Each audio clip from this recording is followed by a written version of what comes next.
আমবাগানে পাতা কুড়াতে গিয়ে শ্লীলতাহানির শিকার হলেন বছর 40-এর এক বিধবা মহিলা। ঘটনার প্রতিবাদ করায় গুরুতরভাবে আক্রান্ত হলেন তিনি। শুক্রবার বিকাল ৩টা নাগাদ ঘটনাটি ঘটেছে মালদার মানিকচক থানার লক্ষ্মীপুর এলাকায়। ঘটনায় আক্রান্ত মহিলার পরিবারের অভিযোগ, এদিন তিনি জ্বালানির পাতা কুড়াতে গ্রামের পাশে আমবাগানে গিয়েছিলেন। ওই সময় নির্জন আমবাগানে তাকে একা পেয়ে গ্রামেরই শেখ ওয়াসিম নামে এক যুবক হঠাৎ করেই তার সঙ্গে অভব্য আচরণ করে, তার শ্লীলতাহানি করে। মহিলা এর প্রতিবাদ করলে অভিযুক্ত যুবক লাঠিসোঁটা দিয়ে তাকে বেধড়ক মারধর করে, যার জেরে তিনি গুরুতরভাবে আহত হন। এরপর তাকে মানিকচক গ্রামীণ হাসপাতালে ভর্তি করা হয়। পাশাপাশি পরিবারের পক্ষ থেকে মানিকচক থানায় লিখিত অভিযোগ দায়ের করা হয়। তার ভিত্তিতে পুলিশ ঘটনার তদন্ত শুরু করে বলে জানা গেছে। ঘটনা হয়েছে যে এটা আমার পিসি বাগানে গিয়েছিল পাতা কুড়াবার জন্য।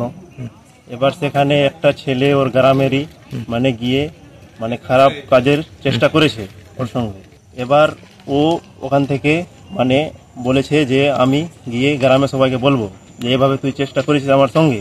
শেখ ওয়াসিম বাড়ি আসছিল, এবার ওই ছেলেটা বাস নিয়ে লাঠি নিয়ে ওকে ওর বাড়ির সামনে, ছেলেটা ওয়াসিমের বাড়ির সামনে ওয়াসিম ওকে মেরেছে, মারধর করেছে।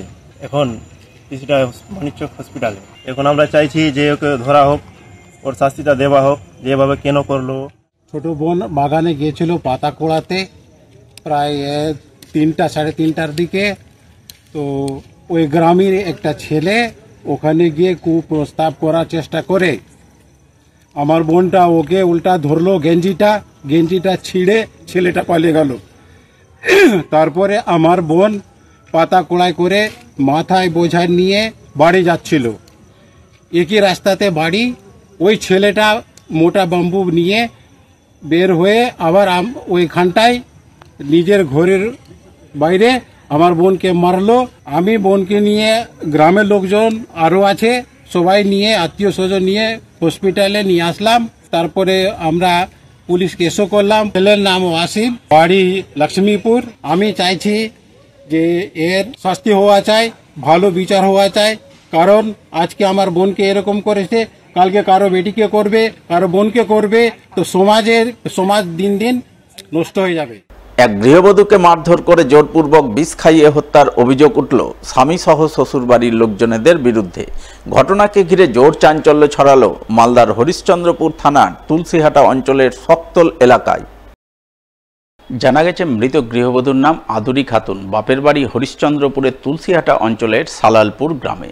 গত 7 বছর আগে তার বিয়ে হয়েছিল পাশের সকতল গ্রামের সাহেন্সা আলী নামে এক পরিযায়ী শ্রমিকের সঙ্গে। বর্তমানে তাদের ছোট ছোট 2 সন্তান রয়েছে।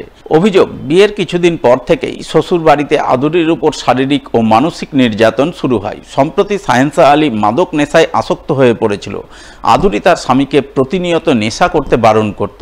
এ নিয়ে স্বামী স্ত্রীর মধ্যে অশান্তি আরও চরমে উঠেছিল। এর মধ্যেই গত রবিবার স্বামী ও শ্বশুর শাশুড়ি মিলে আদুরিকে মারধর করে জোরপূর্বক বিষ খাইয়ে দেয় বলে অভিযোগ। এরপর থেকে আদুরি আশঙ্কাজনক অবস্থায় হাসপাতালে চিকিৎসাধীন ছিল, কিন্তু শুক্রবার তার মৃত্যু হয়। এই ঘটনাকে ঘিরে এলাকায় জোর চাঞ্চল্য তৈরি হয়। ঘটনায় মৃতার বাপের বাড়ির তরফে স্বামী সহ শ্বশুর শাশুড়ির বিরুদ্ধে হরিশ্চন্দ্রপুর থানায় লিখিত অভিযোগ দায়ের করা হয়। তার ভিত্তিতে পুলিশ ঘটনার তদন্ত শুরু করে বলে জানা গেছে। আমার জামাই দারু খায়, গাঁয়া খায়। আমার মেয়ে যদি বলে যে তুমি তোমার ছেলেকে শাসন করা, তো ওর মা বাবা কি বলে, তো ও খাচ্ছে নিজের পয়সা, তোমার বাবার পয়সা খাচ্ছে, ও খাচ্ছে, তো তোদের কি হচ্ছে? তুমি ভাত খাবার পাচ্ছ না পাচ্ছ সেটা দেখো। ও যে পারছে খাচ্ছে, ওটা নিয়ে আমার মেয়েকে মারধর করে আর বিষ খাওয়াই, ও দরজা লাগাই বিষ খাওয়াই দিয়েছে। আমার ছেলে আমাকে গিয়ে বলল যে মা আমার দিদিকে মারধর করছে। আমি আসে দেখলাম যে আমার মেয়ে ঘরে বন্ধ আছে। আমি ঝিকিরটাকে খুলে দেখলাম যে আমার মেয়ে শুতে আছে, চিত্তর হয়ে শুতে আছে।